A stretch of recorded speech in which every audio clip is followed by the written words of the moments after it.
thank you for coming. I'm going to start, and I really appreciate that you're here and that you made the effort. And heads up, we're not going to cover everything. It's impossible, and it's also not. It isn't really my field of expertise. It's something that I do for passion. It's something I was really interested in. We are going to look at a few of the plants and species that we've seen in Israel that are mentioned in the Tanach, and hopefully we're going to look at a new way of using them, or some of them as well. So if you have any questions, feel free to ask. I'll try to answer, or make up an answer, one of those, but I'm looking forward to this.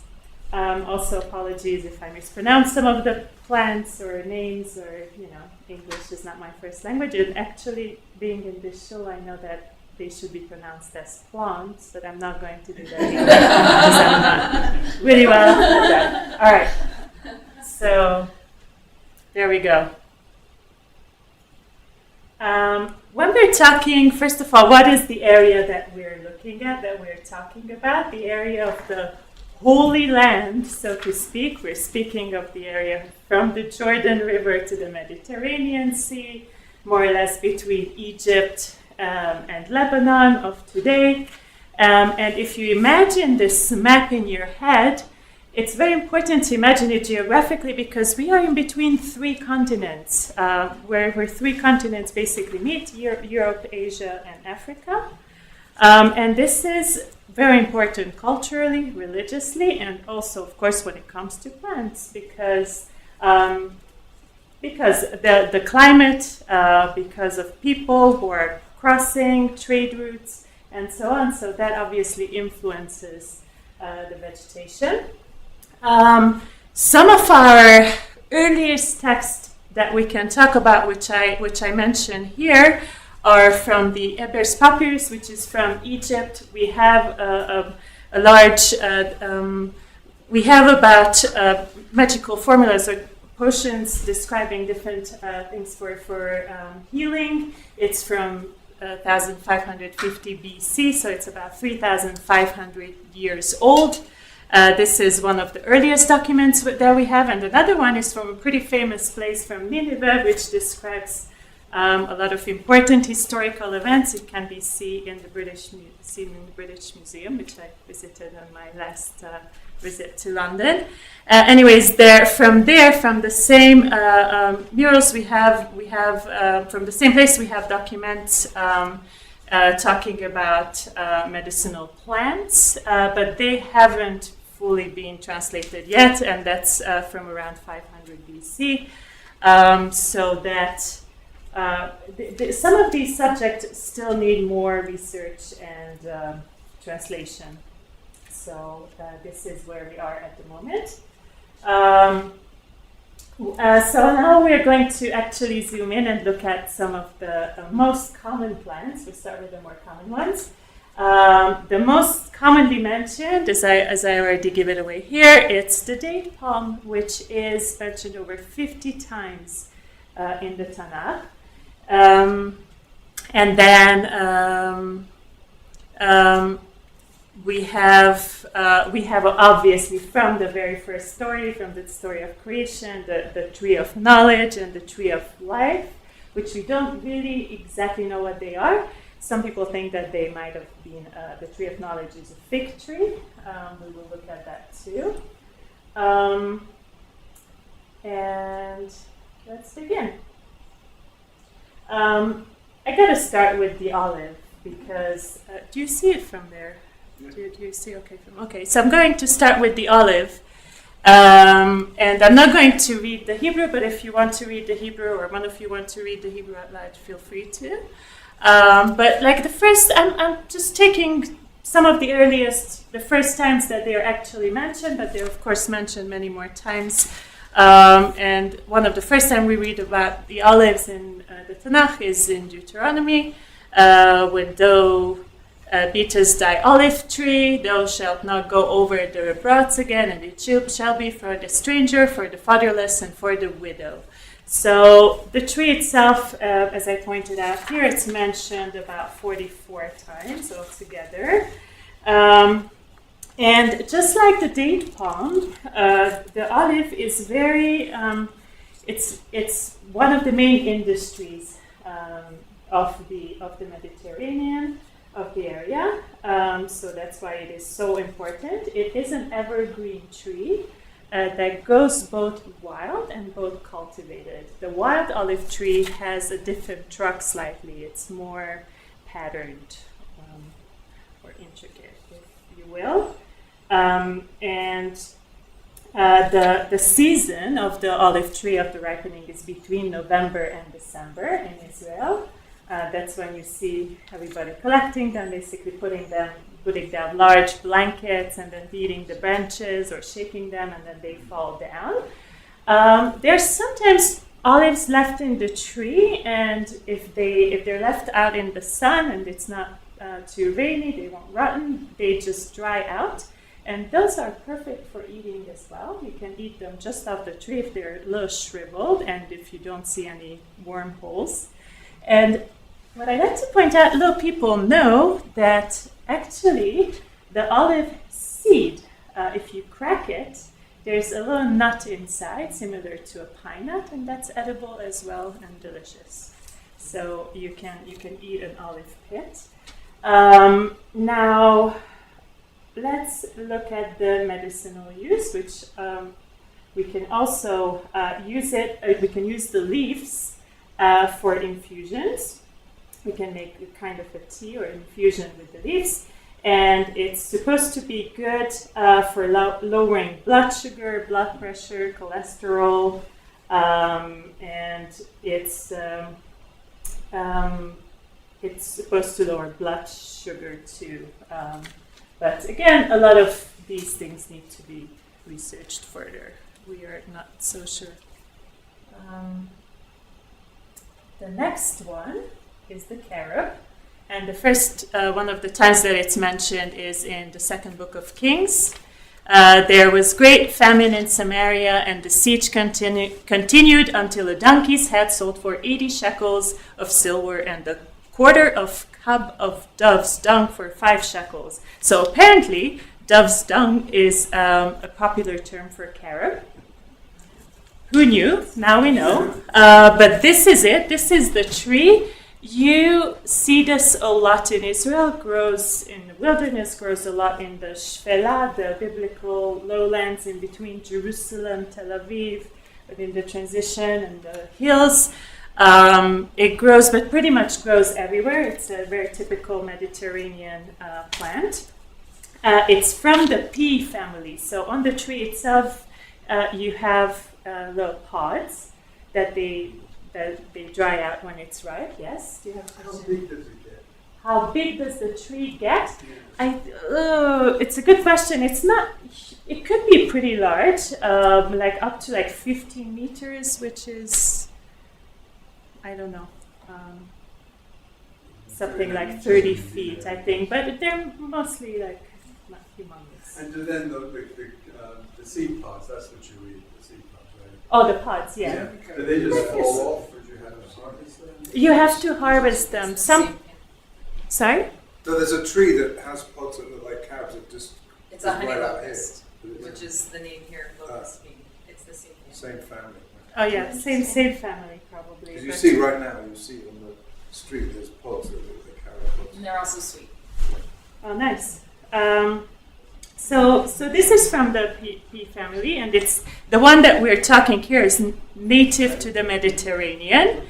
And when you harvest, some pods fall down, but some you can harvest again around the fall. And it's very common. It's a very common replacement for chocolate. For vegans, you can grind it down, and it tastes really similar to cocoa powder. And it has little beans inside when you open up these pods, which you can soak in water, and then you cook them like beans. They're also delicious. Okay. Now, there's another thing that's interesting about these carob beans, or fruit, basically. they were seen as pretty unique, as pretty standard in size. So they used them to measure precious metals. And actually, when we talk about the carat of the gold, it comes from the carob fruit, because that's what they used to measure, to weigh the gold in ancient times. So I think I covered that. Excuse me, how did they know that the dove's dung was this? It was a common term. It was a commonly used in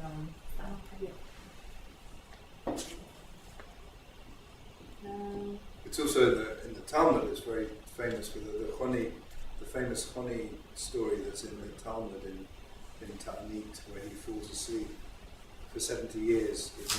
He sees an old man planting a carob tree. Oh, yeah, right.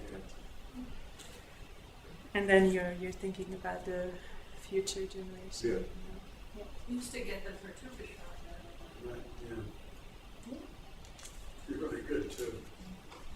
Yeah, you can eat them raw as well. Like you just have to chew on them, but they're sweet and healthy. So if we're talking about sweet trees, and I do mention here John the Baptist, which is a different religion, but he apparently spent a lot of time in the desert, and it is believed that that's the fruit that he survived on, the fruit of this tree, of the carob tree.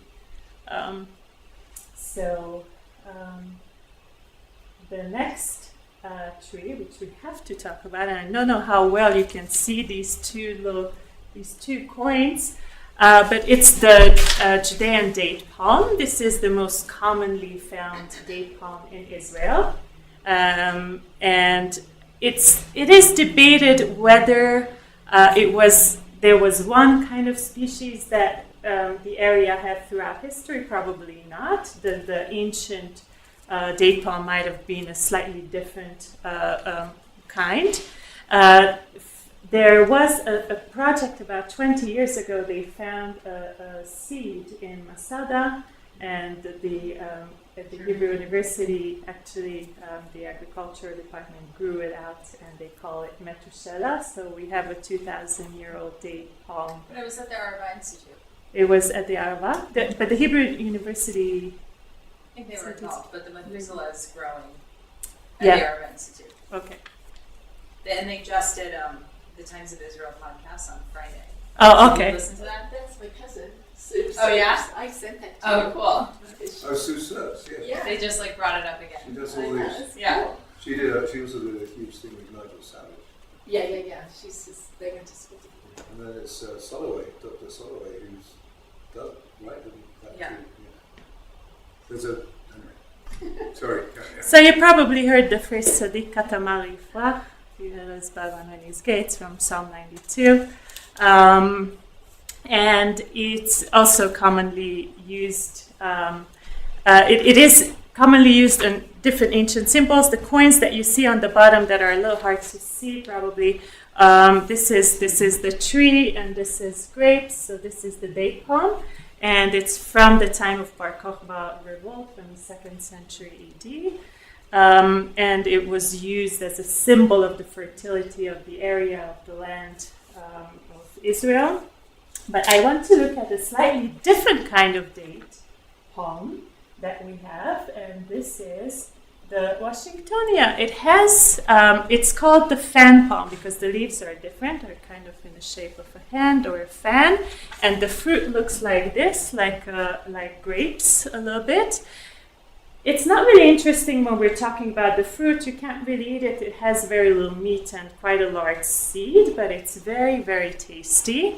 And it could be used to make liqueurs out of it. So if you soak it in alcohol, or you can make date honey, just like out of regular dates, you can make date honey out of it. So how do we do that? We basically add the cup of fruit into 2 cups of water. And then we boil them for about 30 minutes, cool, refrigerate, and then drain the fruit, and then this liquid we boil again for hours until it becomes thicker and syrupy. And by the way, this is the same way that we make honey out of the carob fruit as well. We can make carob honey, we can make date honey, and both kinds of dates are the same. And it's a really healthy alternative to other sugars, obviously. Have you made it? What? Have you tried making it? No, not yet. I just buy it in Israel. It's so In Israel, easy. you buy these huge jars. It's so It's called easy. silan, and it's so good. But I have friends who make it and made carob honey, and it's delicious. So homemade, so Venezuela is better. All right. The next thing that we know from Sukkot, the myrtle. And it's from Nehemiah, and they should publish and proclaim all their cities and Jerusalem, saying, "Go forth unto the mount and fetch olive branches and branches of wild olive and myrtle branches and palm branches and branches of fig trees to make boots, as it's written." So it is a shrub. Myrtus is kind of a shrub that can grow into a small tree as well, but mostly just a smaller plant that we're talking about. It's evergreen and it grows in the Mediterranean in general. The flowers are beautiful and they smell amazing. Now it's probably around the time. And few people know that out of the flowers, you can actually, they contain chemicals that can fight fungus and bacteria and reduce swelling. So it's also a commonly used medicinal plants. But it's also good for acne, for sores, heartburn, warts, and so on. Bottom line, need more research. We're not so sure, but this is what it was used for in the past. It's also one of the 4 species in That's the context that we mentioned it in, yes. Yeah.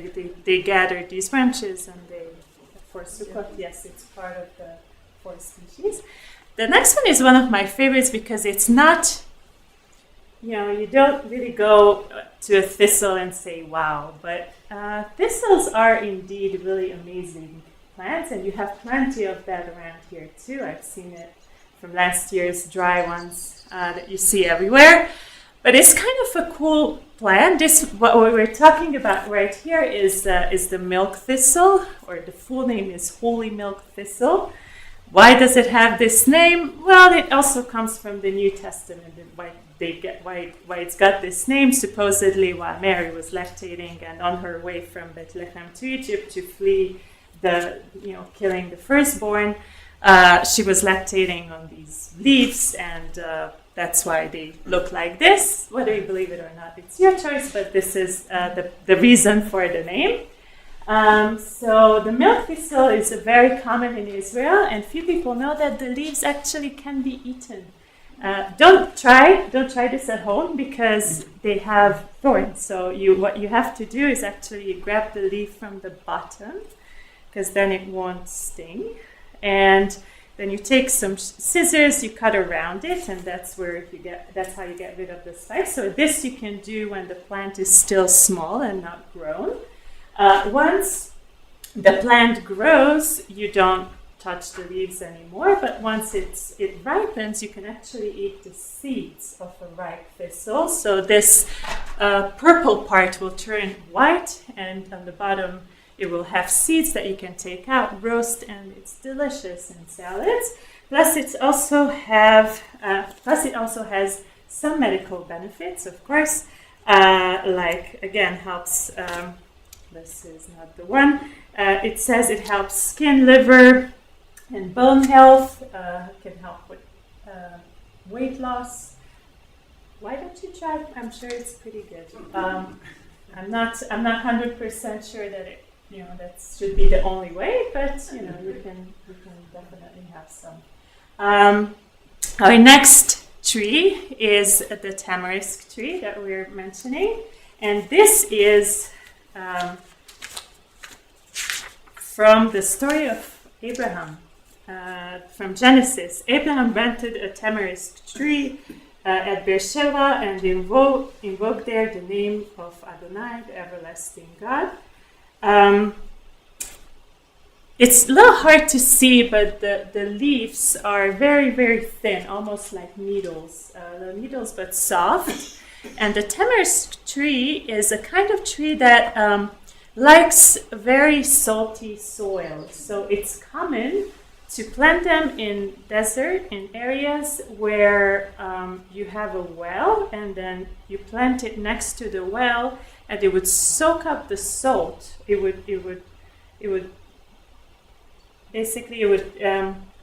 make the water less salty next to that well. So it's not a coincidence that Abraham plants this tree right next to the well that he dug, because it made the water, made a better quality water. And because of it, because it has a lot of salt, when you touch the leaves and then you lick your fingers, they are salty. You can taste it actually. Because it's so salty, the whole plant itself, it burns really hard.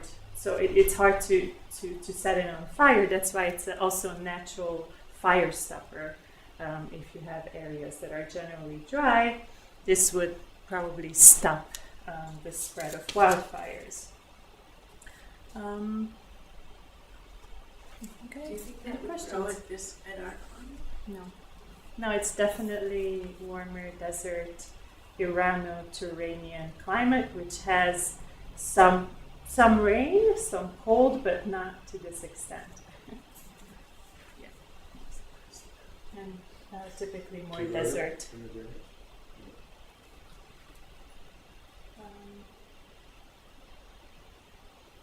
I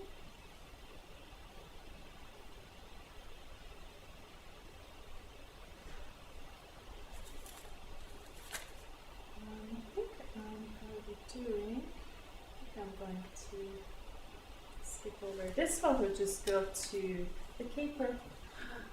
Look how beautiful it is.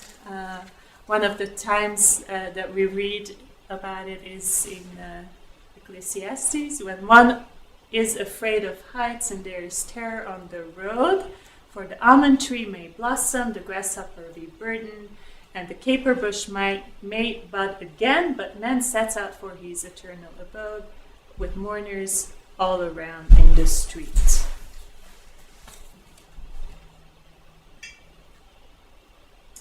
So, because caper in Hebrew is tzalaf, the whole plant itself, we also refer to it as evyonah. It's very interesting to look at it. Don't even try to read it, I will summarize. And by the way, if you want this presentation afterwards, I'm happy to send it to you.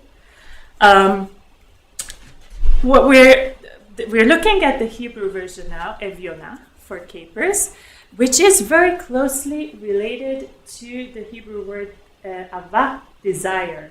Why? It is believed in ancient times that capers have kind of an aphrodisiac effect.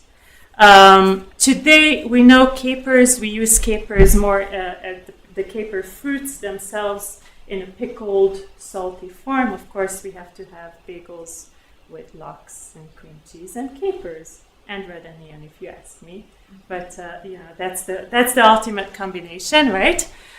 So in the ancient times, it's known as an aphrodisiac. That therefore evyonah is related to the root ava, desire. Now it's really interesting to see how does some of the Bible translations work with this fact. There's the King James version, which translates it. Translates this very same phrase as the grasshopper shall be burdened and desire should fail, right? But there's other translations, or we'll go for Rashi, who says, thus the grasshopper loses its spring and the caper berry has no effect. So he mentions caper berry here, the fruit itself has no effects, while the other one said desire shall fail, right? we get the subtle difference. And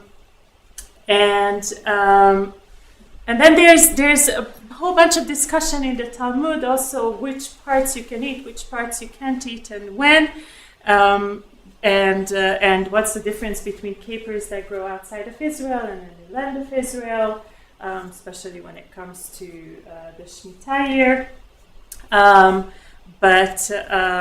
But we know that they have been known and used for a long time. We also have even a Roman cookbook which suggests to use them as some spice or an extra strong flavor.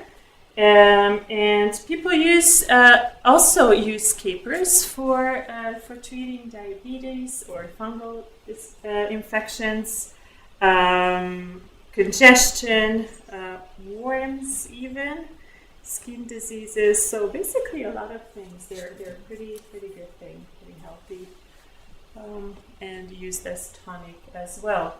And again, just going back to the flower, it is the symbol of the biblical park Neot Kedumim,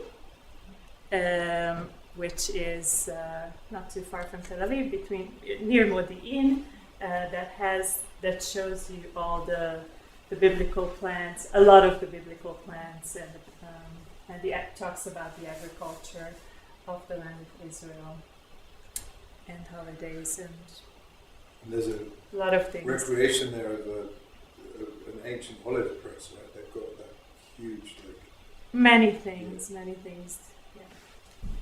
Amongst many others. Okay.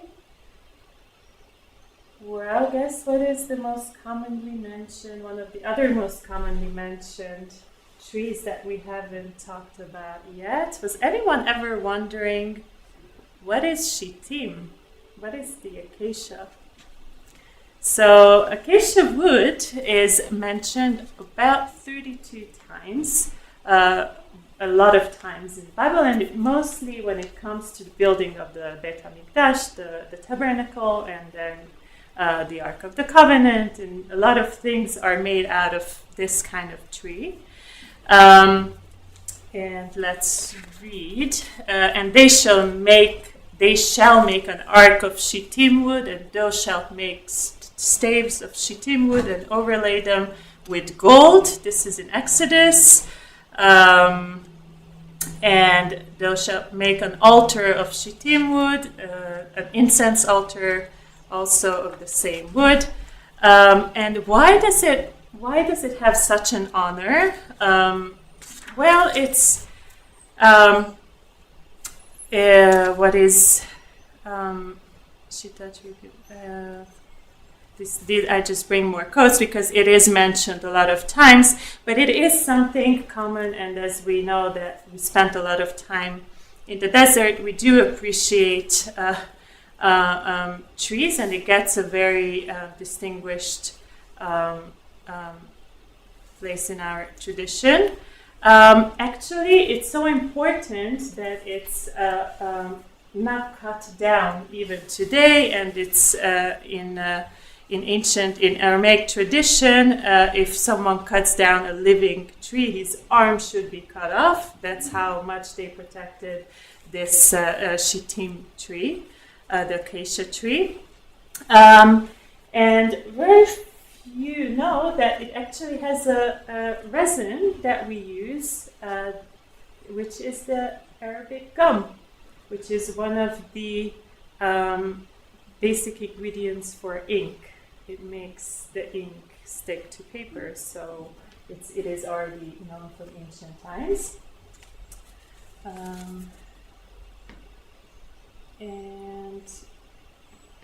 What is it? It's used also medicinally, actually, just for skin allergy, coughs, or inflammatory problems.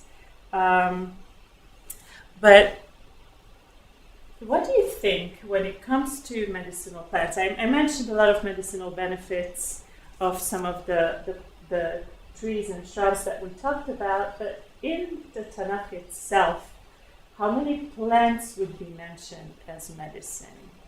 All of these? Some of these? None of these? Very few, actually. The exact answer is 5. And these 5 things are figs, nard, hyssop, the balm of Gilead, and mandrakes. These are the only 5 things that are mentioned specifically for medicinal use. So we're going to look at these now. Can I just ask about... Yeah. I was told once, years ago, when I spent time in the desert, that Bedouin used the needles of acacia trees to, put their tents together. Because they're really Put their what together? The tents. Tents. Bedouin tents, are often held together with the needles from the acacia tree. Have you heard that? Because they're so strong. Cut down tree, possibly. No, the needles. They don't have needles. Their leaves are really small and roundish. They don't have. So it must be. They have tiny round, and it's a group of leaves together. Whatever they call Wait, it. so the whole Tanach, there's only 5 plants listed as medicine. Specifically, yes. Does the Tanakh mention cannabis?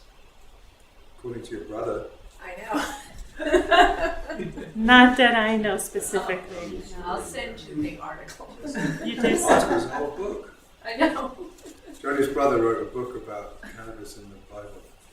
Well, it was. We know that it was used in Tel Arad, actually, in Israel, and in one of the places of worship. Traces of it were found on the altar, but at the time when Judaism was centralized and the capital was brought to Jerusalem around the time of David and after, they erased these pagan or uncommon practices, so to say. So it wasn't commonly used from what I know, and I don't know that it's mentioned. Possibly. So we are finally got to the fig, which I mentioned at the very beginning. And from the ground, God caused to grow every tree that was pleasing to the sight and good for food, with the tree of life in the middle of the garden, and the tree of knowledge of good and bad. So supposedly the tree of knowledge of good and bad is a fig tree.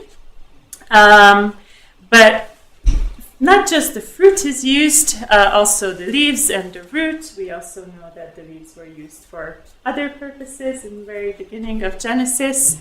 And the leaves themselves contain chemicals that helps with digestion and controls blood sugar. So altogether, it's a very positive plant.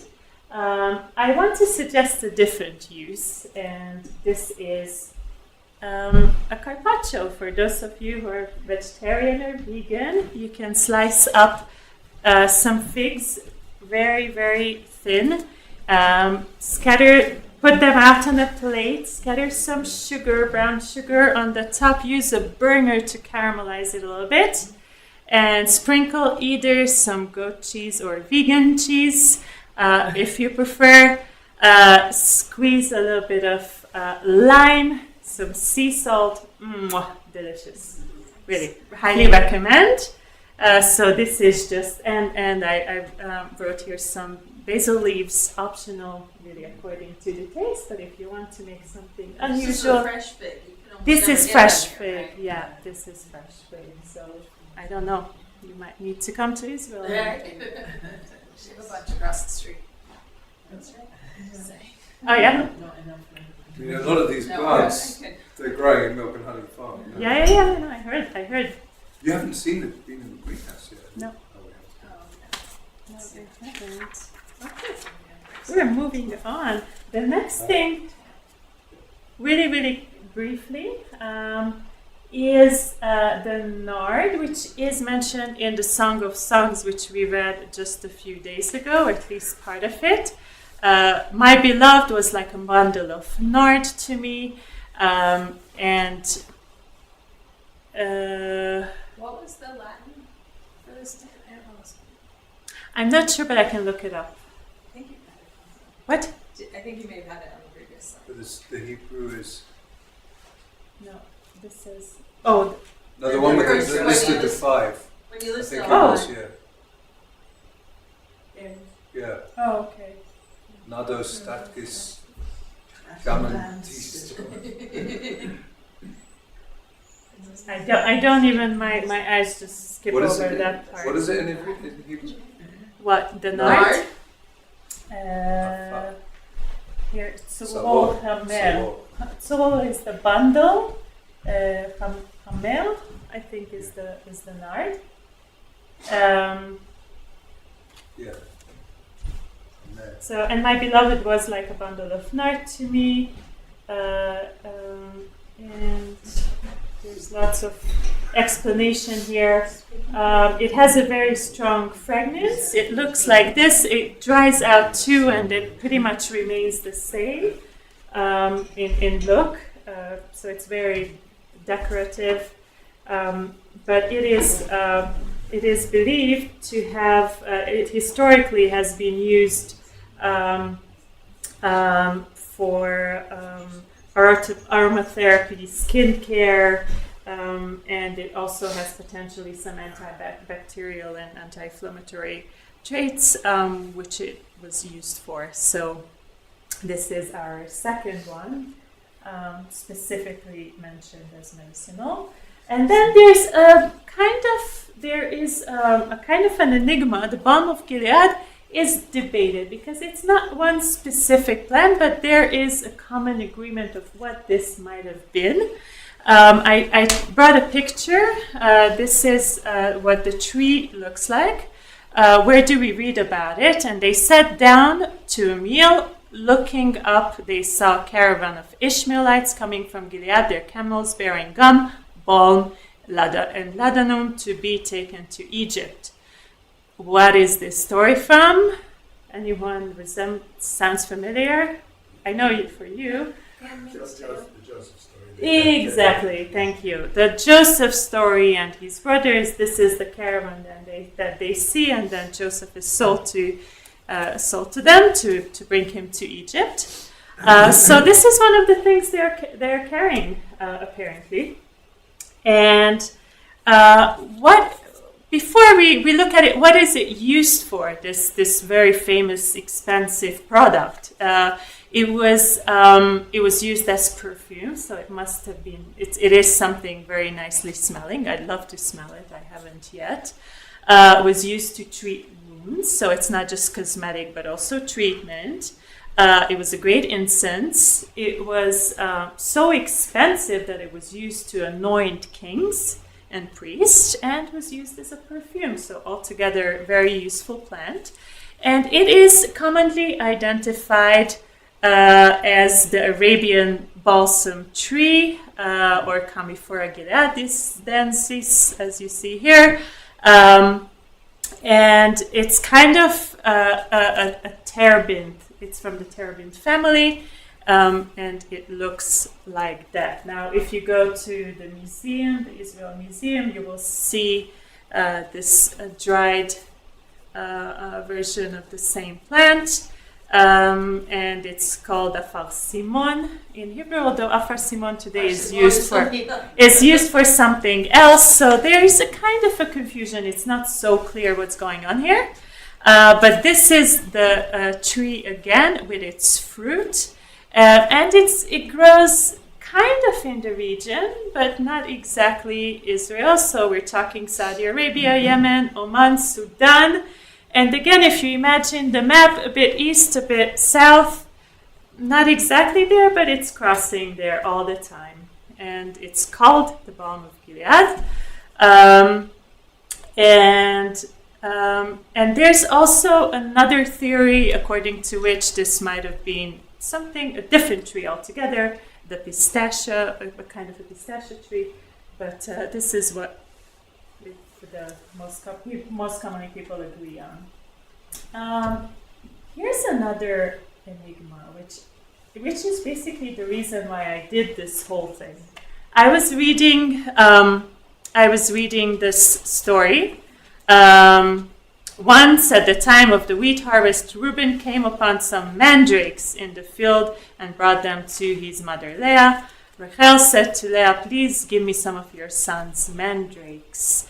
I had no idea what mandrakes are, and if you read Harry Potter, you might have some idea of it. That is actually the plant that you pull out and it's supposed to be shrieking, right, Nathan, or has some interesting roots. I haven't read Harry Potter because the more common something is, the more I pull away from it, but I know about it.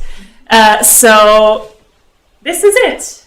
This is the mandrake. You can't really see the full picture, but it has long leaves. I was about a month and a half ago, I was in the north of Israel. It's growing, it's flowering now, it's beautiful, and guess what? Very, very poisonous. Deadly poisonous. If you eat the leaf or touch the leaf, that's pretty much it. Also, if you eat the fruit when it's not ripe, it's also poisonous. However, when the fruit is ripe, it's a deadly, very deadly, how do we say this, aphrodisiac apparently. So that's why it is believed. To be helping with fertility. So it is said that the smell of a ripe fruit will drive men mad. I don't know, but I'm kind of curious. And that's why it was known to use. It was used as enhancing fertility, but also it is believed or known to have a small amount of hormones that can help with fertility.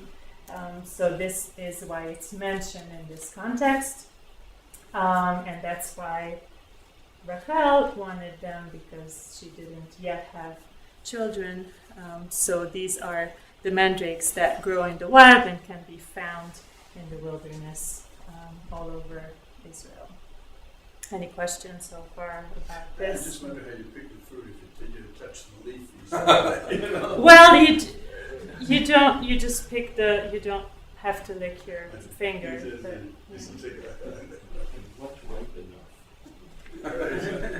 Yeah. They figure it out. Any comments about the Hebrew? Because dudaim seems to be an interesting word. I always wondered about it. Anything about the shoresh? No. Because dod is like yeah, but it seems to have some kind of midrashic link to intimacy or something. I don't know. You know, dodi li, my beloved, and dudaim. I don't know. Maybe. Okay. This is very much related again to Pesach. Our next plant is hyssop, or as also known as ezov in Hebrew, or the famous ingredient for za'atar spice. It is the same, and we read about it in the Exodus. Take a bunch of hyssop, dip it in the blood that is in the basin, and apply some of the blood that is in the basin to the lintel of the two doorposts. None of you shall go outside, and the door of your house until morning. This is the story of the last plague, and this is how the Israelites marked their houses. This is the plant that is used as a brush, basically. It can also be used as a brush because you see here 3 different phases of the plant. During the winter, it grows more thicker, bigger leaves. And this is more or less around now. It's the end of the winter season. When the leaves are still big, it can be perfectly well used as a brush. But in the summer, these leaves would dry off and would become smaller and more sturdier. So it's best picked around the winter time if you want more flavor and more leaf or more body. And it's also being used for cleansing and for as a spice or as a herb in ancient times. It was used for ailments, including for treating ulcers, even cancer. I'm not sure about that, but we do know that in small amounts it's probably good. In large amounts, if you consume too much, it can cause seizures. So you gotta find a balance. But that Latin is different than the Latin you had on your earlier slide. Mm-hmm. And the one on your earlier slide, is what I know as that plant, Okay. not the Hyssop officinalis. Okay. I'm not so sure 'Cause about the because Latin, we so can this eat might be Za'atar. wrong. Sorry? Za'atar is Because we can, I know. Oh, I And mean that I feel like we can just eat, and it's not going to cause seizures. Azo is hyssop, Okay. and one of the ingredients of za'atar is. No, but go to your first slide. So Go to that that. might be the confusion, right? Because it's one of the ingredients of za'atar. But hyssop is used for a lot of different plants. Yeah. That English name. Right. That's what I. Yeah. Because some of it's like sage, isn't it? Kind of sort of. No, This sage one? is Oh yeah. Oregano. It's related to the. So that's what I know is the plant. It's that you just related showed to is oregano, basically. Yeah. Because that's what we have in the greenhouse. Yeah. This is what you have in the greenhouse. Yeah, the oregano seed. And Yeah, it looks just like oregano. Yeah. Oh, so not sage, oregano. It's like rosemary. Because za'atar hyssop smells very different from oregano. Right, it smells different. Okay. It just looks like, the leaves look like oregano. But very similar. But the Hyssop officinalis has like small, it almost looks more like a pine tree or something. Not a pine tree, but like yew, even though it's not When yew, I but the picked leaves it in look Israel, like I usually do one on the right. Right. It's So the that same. one, yeah, but so that Latin is not the same. Okay, yeah, as, just the Latin is not the same. Yeah. That's very possible. I don't really use the Latin names.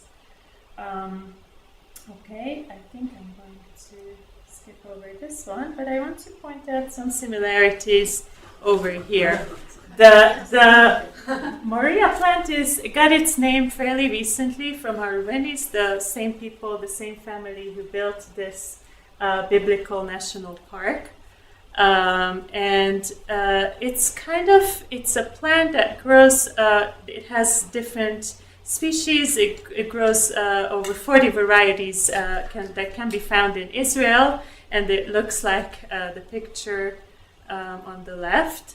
And it was named Moria because of the biblical land and the story and where the Beit HaMikdash was built, Har Moria, and it's so common in Israel that it is believed that it had influenced the menorah, and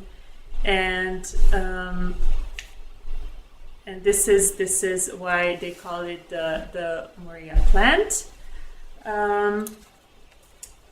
It's just a visual thing.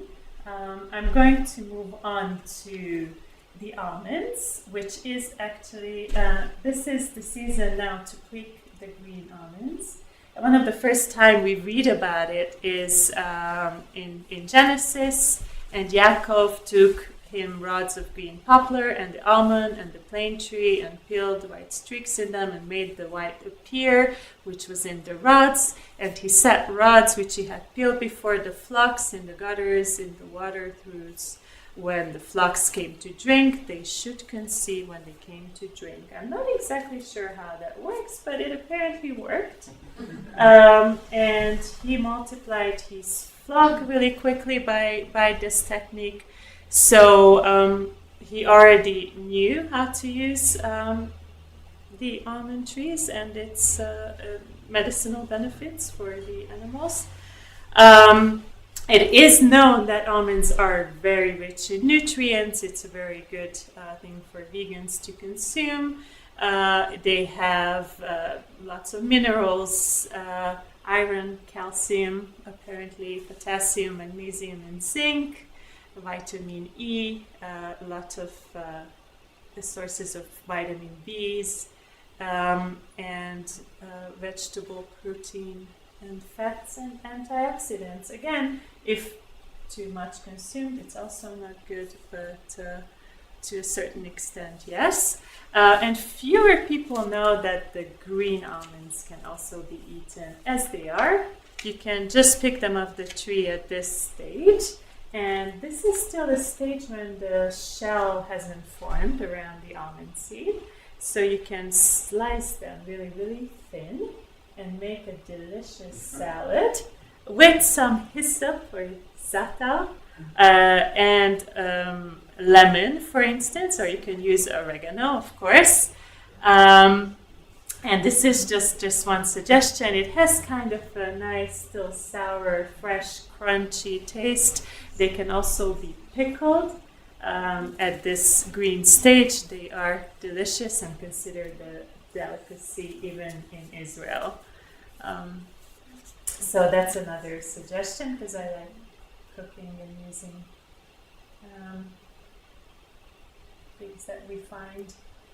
We'll skip this one, but let's talk about the famous cedar trees that we also read about it a lot. And we do see them appear in the context of building the Beit HaMikdash. Some people name their children after cedar trees. Okay.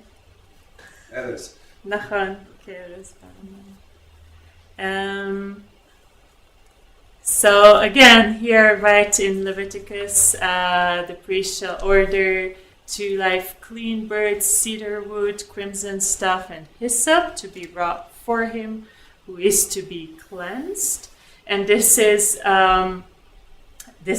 we know that the cedar is used for cleansing as well, but it's also known from growing very tall and straight, and that's why they use them a lot in monumental building in the ancient Middle East, not just in Israel, but also we see ancient temples, or it was used for ancient construction in the areas of Lebanon and Mesopotamia in general. And it's not the same kind that we find here, for instance, but it also grows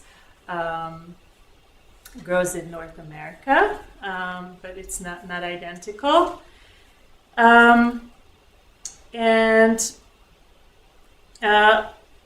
When they were building the Beit HaMikdash, the temple in Jerusalem, we know that during the first temple and then during the second temple, they both used the same types of trees. They imported them from Lebanon. They brought them. They basically brought them by ships to the ports of Jaffa, and then from there they brought it via land to Jerusalem, and that's how they got there.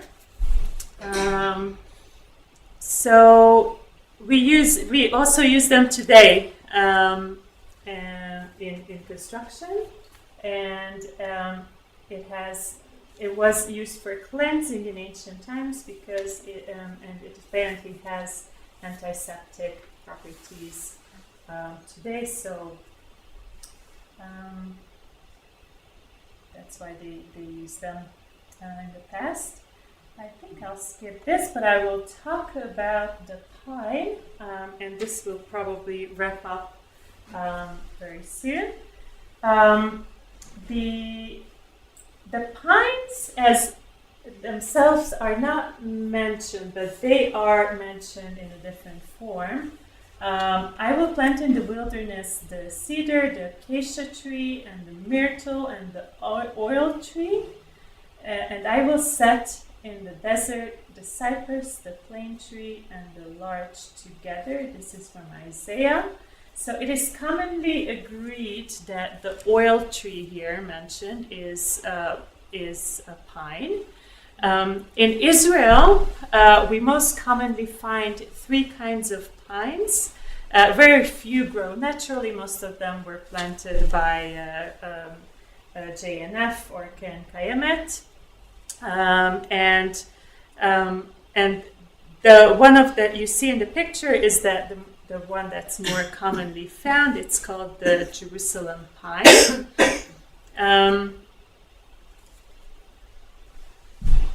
And the most common species found in Israel are the Jerusalem pine, the Canary pine, and the Cypriot. These are the two. These are difference between the leaves. The one with the three is the Canary pine, and the others have two leaves.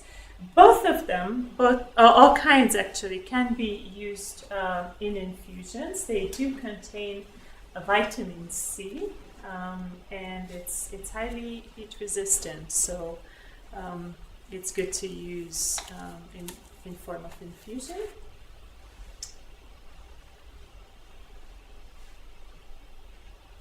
And I think the last one that I'm going to talk about is a very beautiful ornamental tree. We read about it in the second book of Samuel.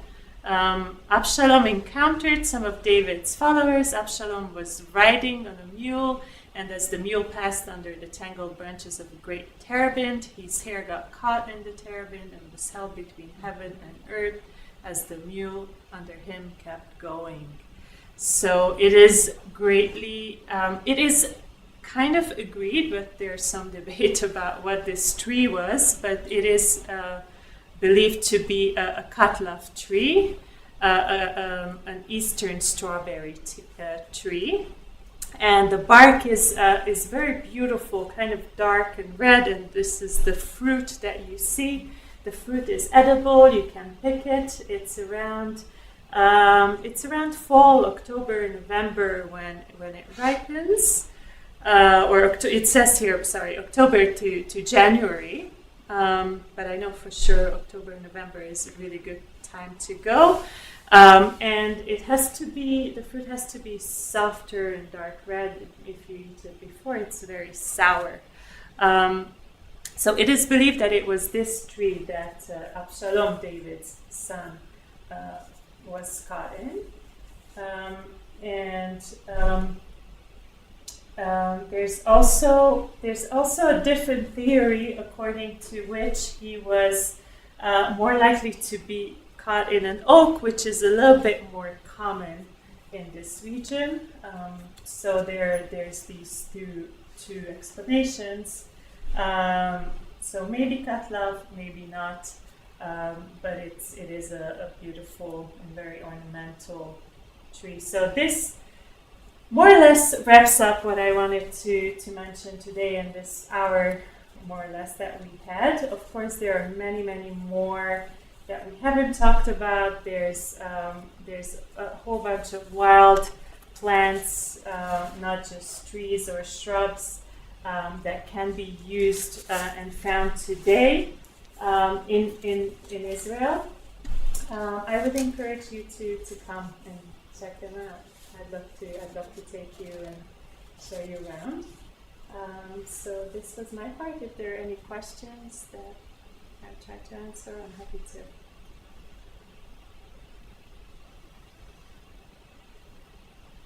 So I was just maybe a little off topic, but it's obviously fascinating to think of plants, biblical times, being cultivated or growing actively in Israel today. But I'm wondering whether climate change is affecting some of these plants, or even to the point of them not being able to thrive or grow anymore. Definitely. The climate change is affecting everything.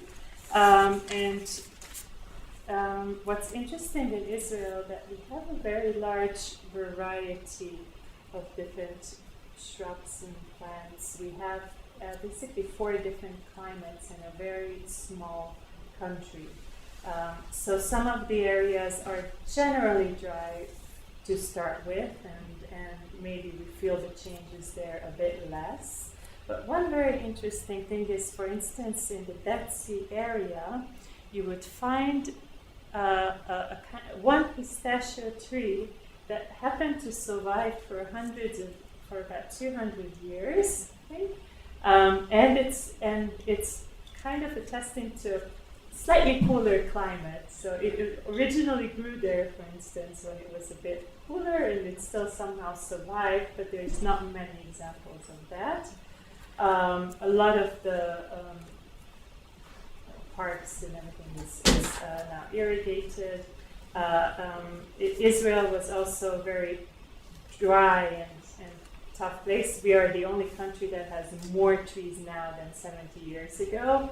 So there's all kinds of changes that are happening, and some are, the Negev is more cultivated and so on. So there's changes that are affecting the plants, and they might disappear from some areas, but in other areas they are cultivated and irrigated, and that's the question. You didn't talk about vineyards at all, About what? like wine and grapes. Oh, no wines. Yeah. And no pomegranates. I'm wearing them. Well, wine is also very interesting. Sorry, just a very interesting industry, obviously, from the ancient times. We read about it a lot, and then all of a sudden, the wine cultivation in Israel stops completely in the 7th century. Any idea why? Crusades? The Islam.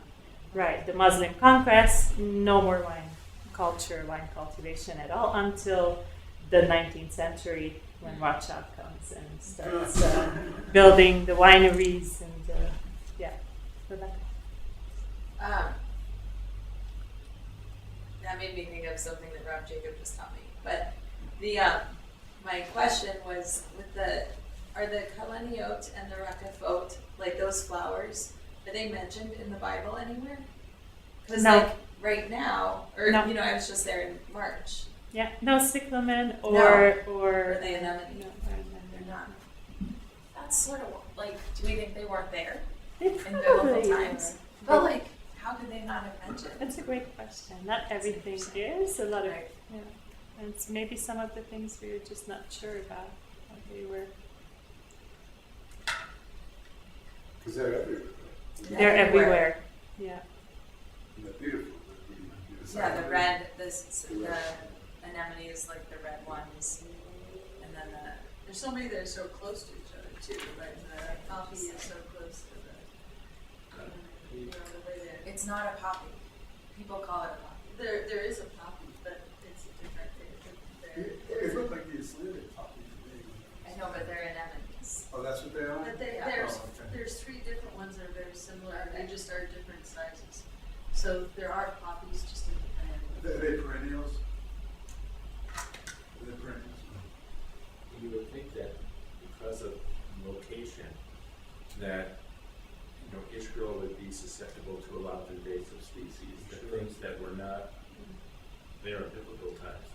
Definitely. There's lots of examples of that. And the second, if you remember, there were 2 kinds of dates that I mentioned. Yeah. One is the Judean date palm, and the other the fan. The fan is an invasive species. That came later. And there's lots of them, lots of African trees that appeared in more recent times because of trade and because of all the tree roots, amongst other Who things. knows what dropped during the spice route? What is it? It's the beginning of the spice route, right? Yeah. And people just bring in trees. Oh, yeah. They want to say, I want to create, like we have the swan here, which is an invasive animal. They wanted to have swans. Now, Yeah. from my perspective, who wants them? We have swans Yeah, here yeah, in Colorado. I've seen them. And it's also actually, to that point, it's also a big transit route for birds. You know. It is. Also, It's a very, very important place for bird watchers. Right. In the winter, Hula especially, or in Valley. the Hula Valley, yes. and the Arabah. And the The Arab Kibbutz Lotan has a whole, twice a year, people go there to watch the birds because that migration is extreme, right along the Syrian African river. and you have flamingos there also. But Kakal, what we might know as JNF, in Hebrew Kakal came from this myth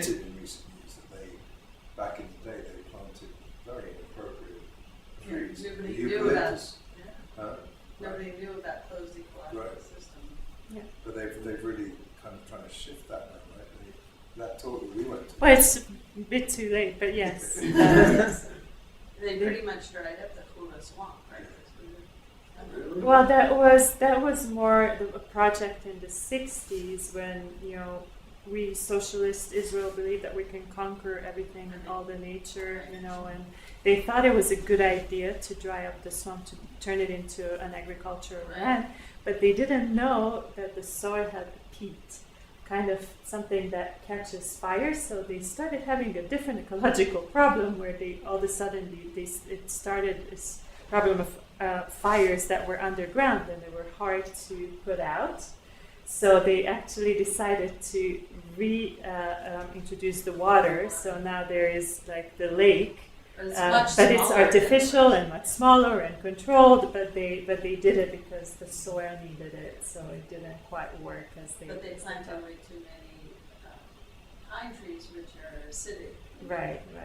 No, the pine trees, but it's very like it's hard to imagine. But most of the hills around Jerusalem and in the north, they were empty.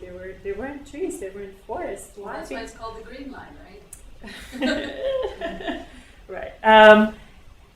See Because they used a lot of the wood. They chopped down the forest and they used the wood for building railway and for industries. And it just during the Ottoman times, it almost completely disappeared. And then the opposite way, they also learned that the goat herding Right, the helped overgrazing. actually it prevented the fire spreading because the shrub oak would grow to the ground without the goats. Mm-hmm. So now letting the goats go back into those areas is helping. Yeah. Goats are really good at clearing a lot of stuff. Yeah. So, and anyways, I have here my contact information. If you want to have these slides or just want to be in touch, you're welcome to take one. Or if you or anyone you know is going to Israel and needs a tour guide.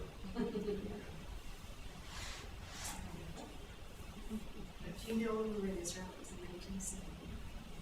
What was It's it? been there since Oh. 1979. Well, a few things have changed since then. Yeah. You were born. So, 1952. Not 1956. Was it the first time you went or what? Oh, no. It's